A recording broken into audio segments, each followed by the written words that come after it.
베드로전서 이제 세 번째 시간이죠.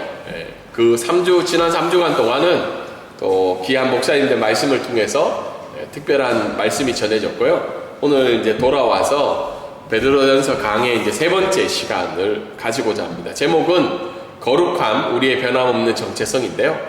그래서 오늘 찬양도 계속 거룩에 관한 내용이었죠.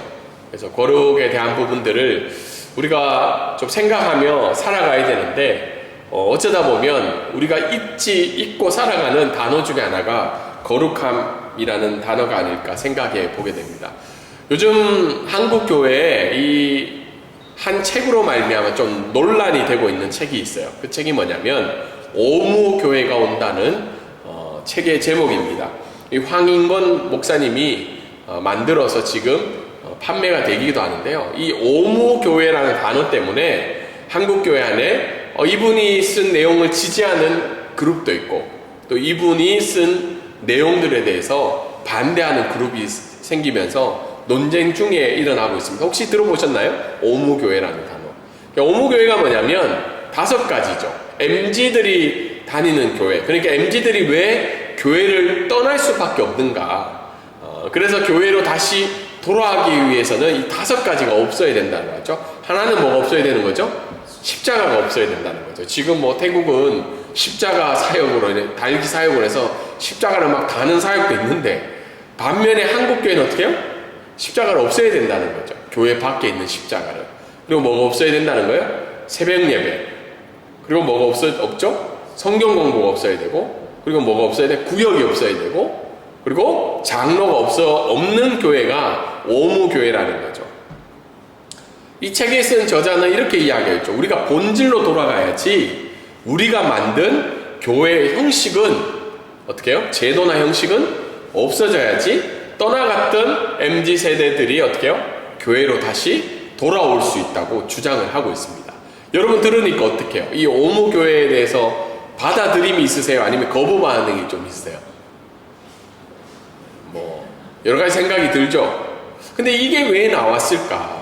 왜 이런 책이 나오고 또 이런 주제들이 왜 한국교회 안에 이슈가 되면서 논쟁까지 이루어지고 있는가라는 생각을 해야 되는 시점에 우리가 있다는 겁니다.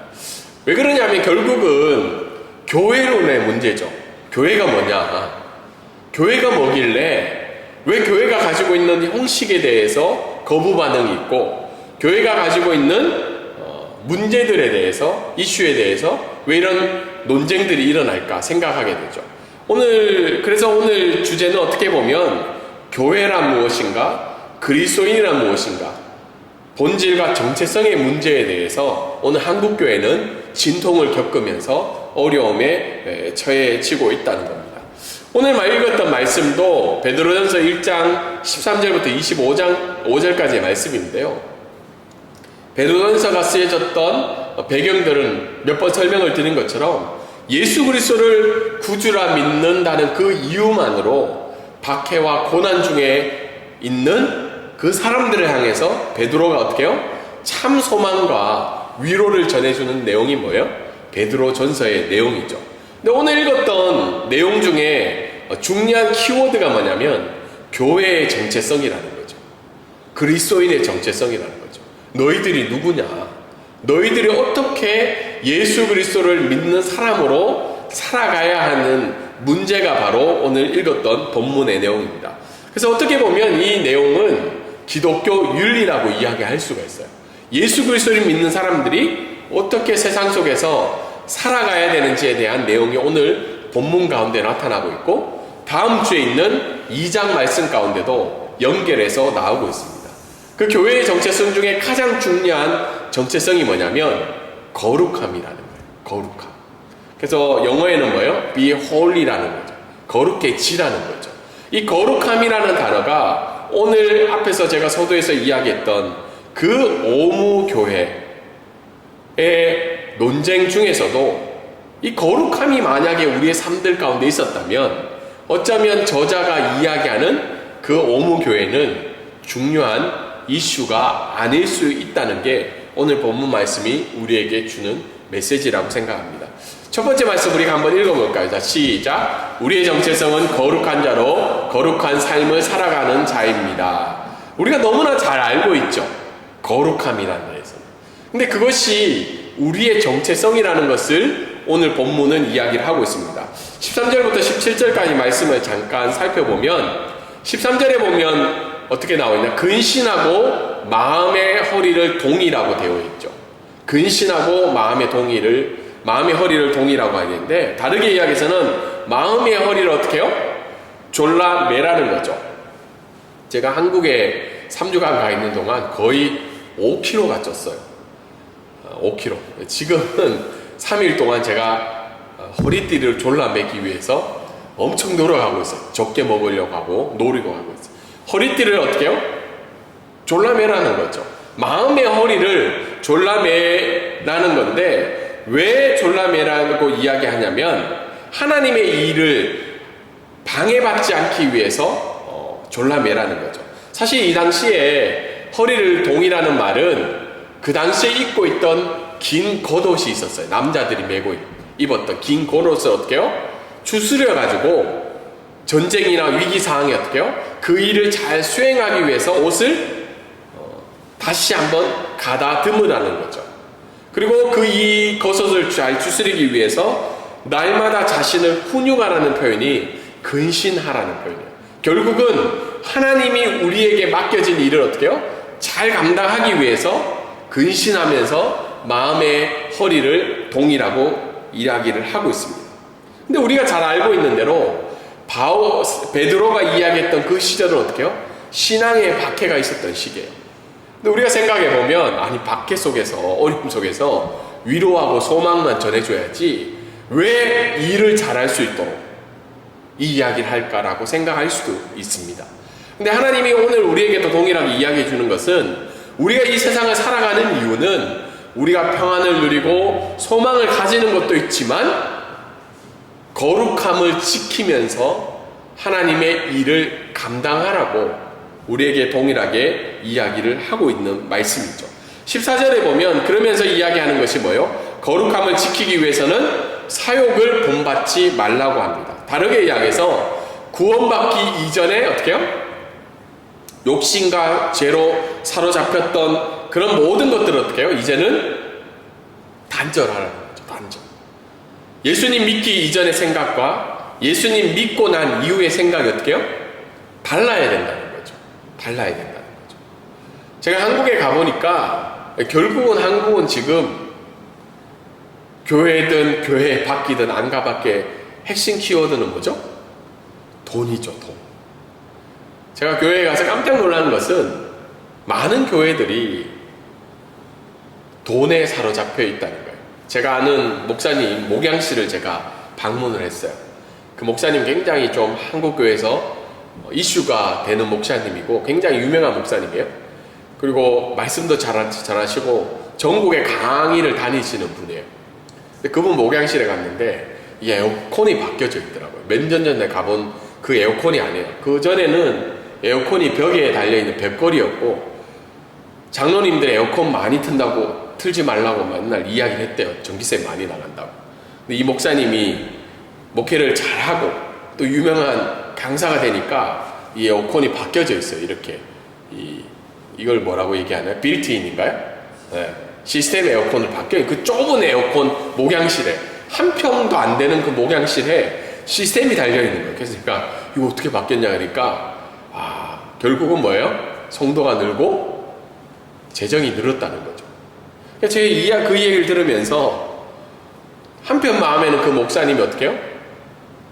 좋은 에어컨을 바뀌어서 좋다는 마음도 들지만 아쉬움이 있는 거예요.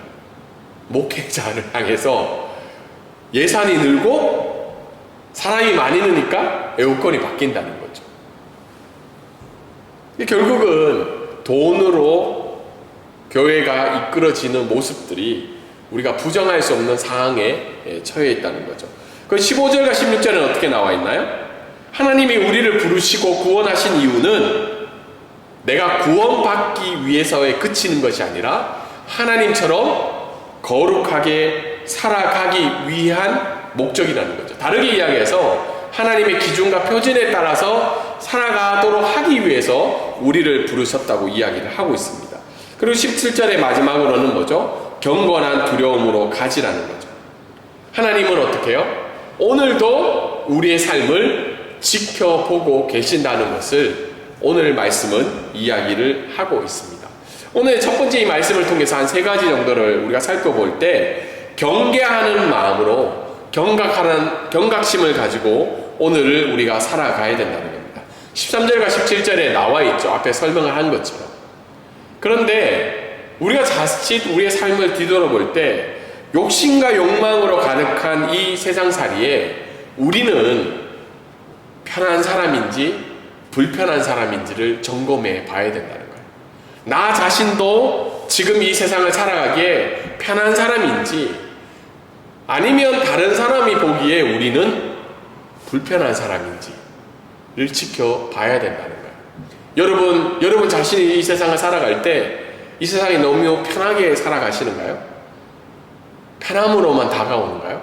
사실 우리가 방콕에 살아갈 때 제가 한국 가기 전에 포럼에 발제를 하러 이제 나트랑에 갔죠. 베트남 나트랑 갔는데 막 대부분 모든 메뉴에 한국말이 적혀 있어요. 나트랑도 이제 경기도, 대한민국 경기도라고 이제 다낭이 대한민국 경기도죠. 경기도 다낭이죠. 한국 사람이 워낙 많아서. 근데 나트랑도 지금 경기도가 되었어요. 거의 관광객의 70~80%는 한국 사람이 같아. 이야기를 들어보면 다 한국말이고, 그래도 거기 가니까 불편한 거예요. 불편해요. 딱 방콕에 들어오니까, 너무 편한 거죠. 방콕이란 시스템이 편하고, 살아가는 환경이, 물론 우리 한 목사님은 저 시골 톰부리에 살고 계셔가지고, 이 편리함이 별로 없을 것 같아요. 근데 이 방콕의 시내에 사는 사람들은 굉장히 편하다는 거죠. 동일하게 우리의 삶이 이 땅에서 살아갈 때 너무 편하다.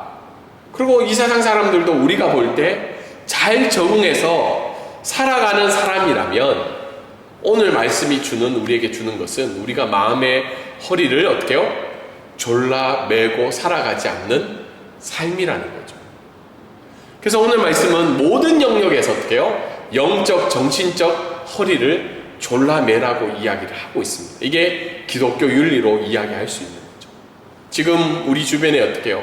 동성애가 합법화된 국가에서 살아가고 있죠.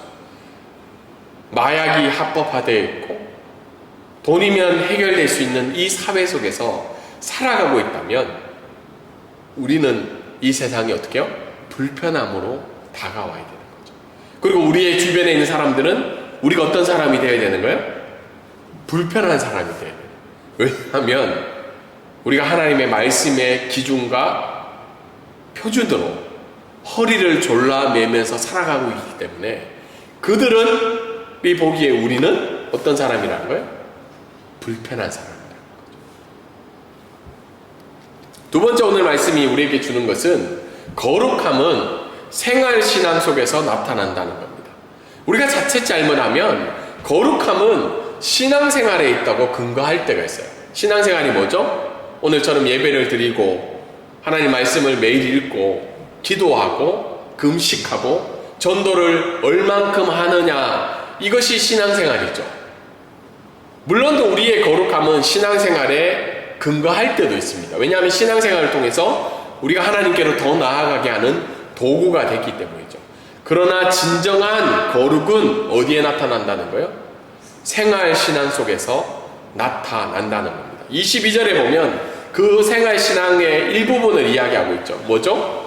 너희 형제를 거짓없이 뜨겁게 사랑하라는 겁니다.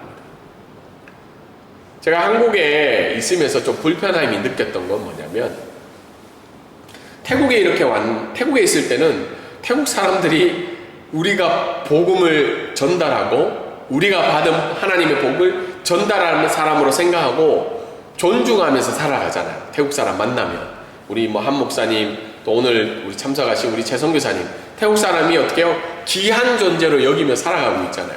근데 한국에 갔는데 누가 보이냐면 외국인들이 막 보이잖아요. 근데 그 외국인이 내가 태국에서 봤던 외국인으로 보이지 않고 어떤 존재로 보여요. 막 무리지어서 다니면 저분들 어려움이 없나 이런 생각이 드나요? 아니면 약간 경계하면서 약간 불편함도 있고 내가 좀 위협함을 당하지 않을까? 아니면 어떻게 해요? 범죄를 일으킬 수 있는 집단으로 우리가 바라보지 않냐는 거예요. 그렇게 보시지 않았나요? 한 목사님? 외국인 보니까 어떤 마음이 드셨어요? 막 몰려다녔을 때 똑같이 사랑하는 마음이 드셨나요? 아니면 좀 피해 다녀야 되나? 제가 한국 교회 가서도 그 이야기했어요. 해외에 단기 선교 오는 것만큼 중요한 게 교회 주변에 있는 외국인들을 편견 없이 거짓이 없이 사랑하는 게 어떻게 해요? 거룩함이라고 이야기하고 그게 선교라고 이야기를 하고 온 거죠. 한국 교회가 코로나를 거치면서 작년에 있었던 연말에 있었던 어떻게 해요? 경험을 통해서 한국 교회가 거룩함을 보여주지 못한 부분이 많아요. 제 말은 정치적인 견해를 이야기하는 게 아니라 국가의 위기와 어려움이 있을 때 어떻게 해요? 우리의 삶의 거룩함을 보여주지 못했다는 거예요. 그래서 많은 사람들이 코로나를 거치면서 계엄의 위기와 탄핵의 위기 속에서 어떻게 해요? 교회가 이기적인 집단, 거룩하지 못한 집단, 사회의 위험을 가져다 주는 집단으로 바뀌어가고 있다는 겁니다. 왜 그러냐면 우리의 일상 속에서 어떻게 해요? 교회 가고 예배 드리고 하나님 앞에 우리가 드릴 것은 종교적인 신앙생활은 있었지만 우리의 삶의 일상 속에서 생활신앙 속에서 거룩함을 보여주지 못했기 때문이죠. 그래서 어떻게 보면 거룩함은 좋은 시민이 되는 것이고 어떻게 해요? 좋은 나라의 백성이 되는 것도 거룩함의 일부분이 아닐까 생각해 봅니다. 그래서 오늘 말씀은 우리에게 이야기하는 것은 우리의 정체성은 뭐라는 거예요? 거룩한 자라는 거죠. 그래서 성경은 오늘 이야기하는 것이 십자가의 구속으로 너희의 신분이 바뀌어졌고 그렇기 때문에 죄와 분리된 삶을 살아가야 하는 거룩한 자라고 우리에게 우리의 정체성을 알려주고 있습니다. 어쩌면 현대교회가 놓쳐 부르는 것이 뭐냐면 이 거룩함이라는 거예요. 정말 우리가 일상생활 속에서 우리가 거룩한 자라는 것을 잊어버리며 살아가는 것이 우리의 일상이지 않을까 그런 생각을 하게 됩니다. 특히 이 방콕이라는 도시 속에서 거룩함을 유지하는 게 쉽지는 않아요. 눈에 보이는 것들, 행할 수 있는 것들, 누릴 수 있는 것들 속에서 우리의 정체성을 잃어버릴 때가 많다는 겁니다.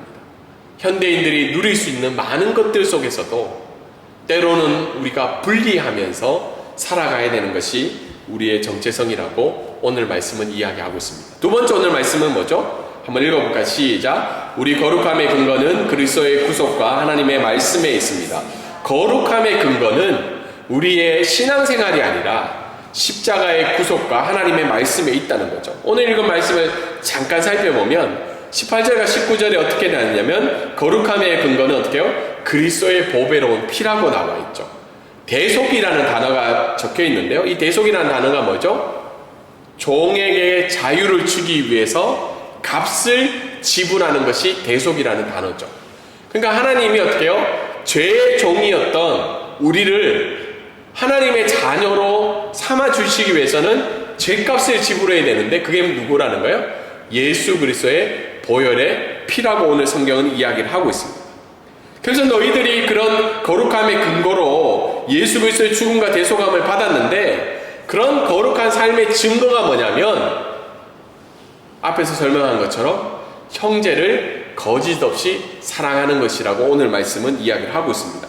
그러면서 마지막으로 정리하는 것이 23절과 25절에 보면 우리가 거룩함을 가지고 하나님의 자녀로 살아갈 수 있는 두 번째 근거는 변하지 않는 영원한 하나님의 말씀이라고 오늘 성경은 우리에게 알려주고 있습니다. 이 말씀을 토대로 우리가 몇 가지를 또 살펴보면 거룩한 삶을 살기 위해서는 먼저 하나님의 사랑으로 채워져야 된다는 거예요. 20절과 21절에 보면 어떻게요? 창세전부터 나를 향한 계획과 사랑이 있으셨고 21절에는 어떻게요? 예수 그리스도의 십자가의 죽으심으로 통한 어떻게요? 값비싼 은혜가 우리에게 임하였다는 거죠. 그리고 값없는 하나님의 사랑이 우리 가운데 나타내셨다고 이야기를 하고 있습니다. 저도 오늘 말씀을 준비하면서 굉장히 마음이 태국말로는 행하다는 말이 있어요. 그러니까 메말라 있는 거예요. 설교 말씀을 준비하는데 말은 제가 이렇게 얘기하죠. 거룩한 삶을 살기 위해서는 하나님의 사랑으로 채워져야 된다는 거. 근데 십자가의 은혜를 생각하는데 어젯밤에 말씀을 정리하고 또 어젯밤에 뜻하지 않게 누군가로 메시지를 받고 난 다음에 마음이 굉장히 무겁고 십자가의 은혜가 생각이 나지 않는 거죠. 비록 이 자리에 목사로 선교사로 살아가고 있지만 제 마음 가운데도 너무 메말라 있는 제 모습을 바라보게 된다. 메말라 있기 때문에 거룩함은 지금 내 삶에 그렇게 중요한 키워드가 될 수 없다는 것을 발견하게 되었습니다. 여러분은 어떤가요? 거룩하게 살기 위해서는 하나님이 창세전부터 나를 향한 그 하나님의 은혜와 사랑과 계획, 자신의 아들 예수 그리스도를 주시면서까지 보여주신 그 하나님의 사랑에 대해서 여러분은 지금 느끼고 계신가요? 내가 만약 변함없는 이 하나님의 사랑과 은혜로 채워지지 않는다면 어쩌면 거룩함은 우리 삶에 나타날 수 없는 관심 있는 주제가 아니라는 거죠. 그래서 거룩하기 위해서는 어떻게 해요? 거룩하게 삶이 위해서는 나를 향한 보여주신 은혜와 사랑으로 먼저 채워지는 것이 필요하다는 겁니다. 두 번째, 오늘 이 말씀을 통해서 알는 것은 거룩한 삶에는 뭐가 없다는 거예요? 우회로가 없다는 거죠. 거룩함의 증거로 거짓 없이 형제를 사랑하고 뜨겁게 사랑하고 되어 있는데 여기에는 우회로가 있어요, 없어요? 없죠. 네가 조금 괜찮아지면 사랑하고 너가 먼저 건강해야지, 네가 먼저 행복한 사람이 되고 살아가야지, 그 다음에 남을 사랑할 수 있어. 이게 어떻게 해요? 우회로죠. 우회로. 네 형편이 괜찮아지고 네 마음의 문제가 해결이 되고 난 다음에 사랑해야지. 이게 우회로죠. 오늘 말씀을 준비하면서 이 계산기 두드리는 인간관계 속에서 거짓 없이 뜨겁게 사랑하기가 가능한가요? 여러분, 가능하신가요? 불가능하죠. 자기 희생적인 사랑? 이거는 세상이 원치 않는 사랑이죠. 우리가 무슨 성자도 아니고. 근데 오늘 성경 말씀은 너희의 거룩함의 근거는 어디에 있다는 거예요?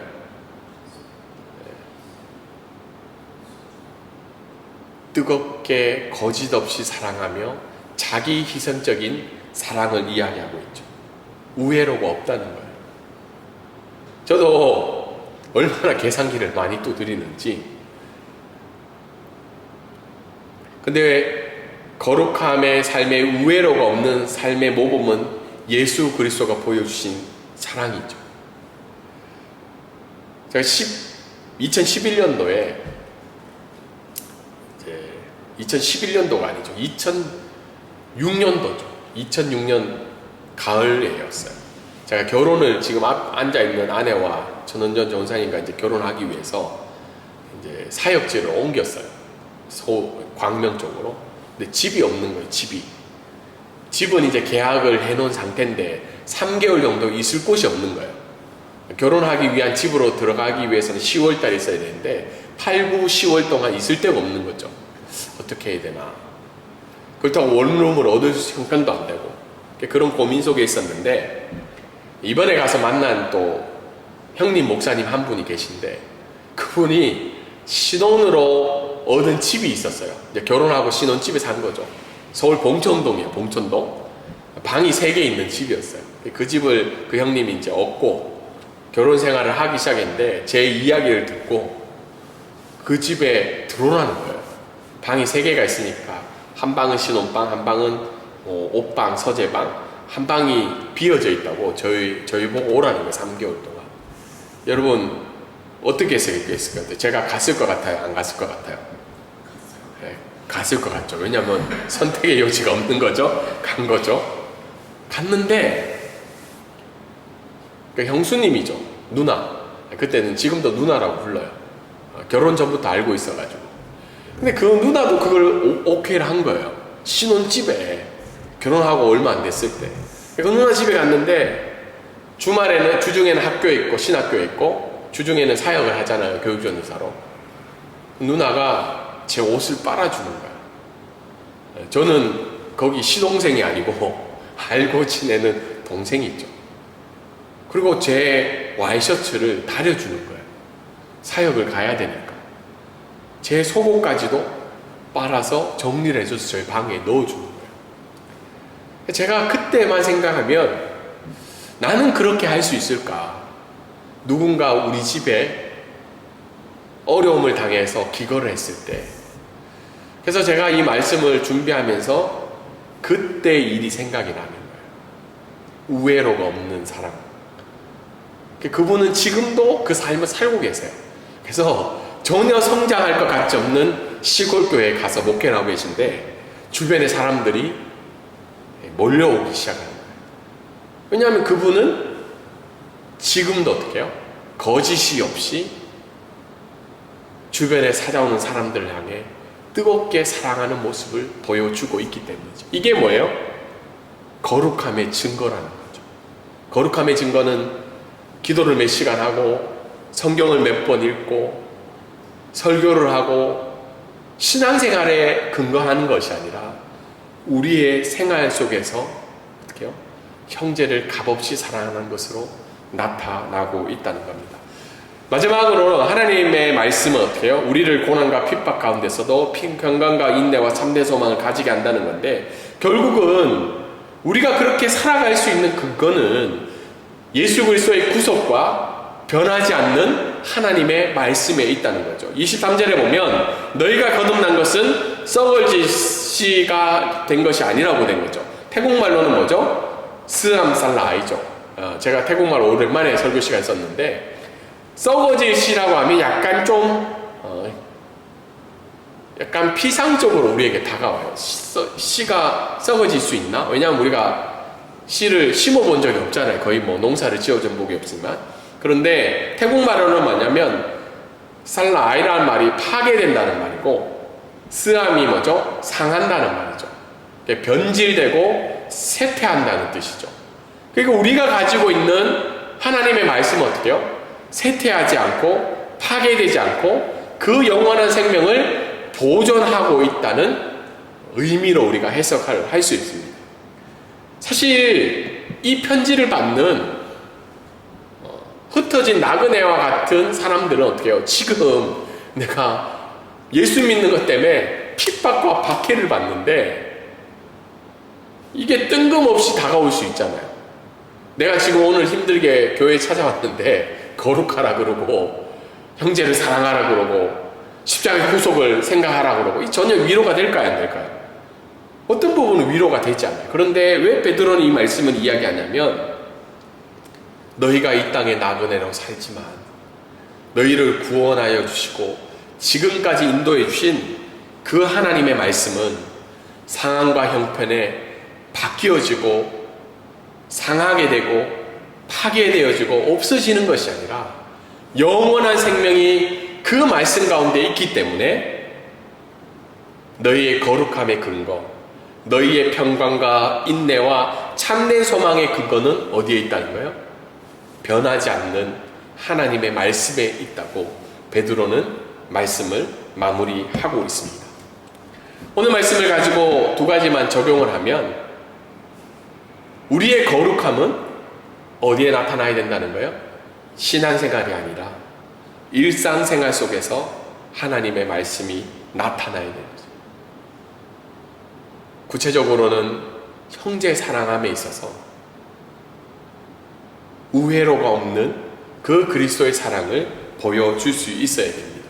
두 번째는 예수 그리스도의 대속으로 주어진 구원의 은혜를 날마다 고백하며 채워질 때 우리는 그 거룩함을 나타낼 수 있고, 썩어지지 않는 그 하나님의 말씀을 의지할 때 다시 한 번 더 우리가 그 거룩함을 가지고 이 세상 가운데 보여줄 수 있다는 것을 기억하며 한 주 동안 살아가는 저와 여러분이 되기를 주님의 이름으로 소망합니다. 아멘.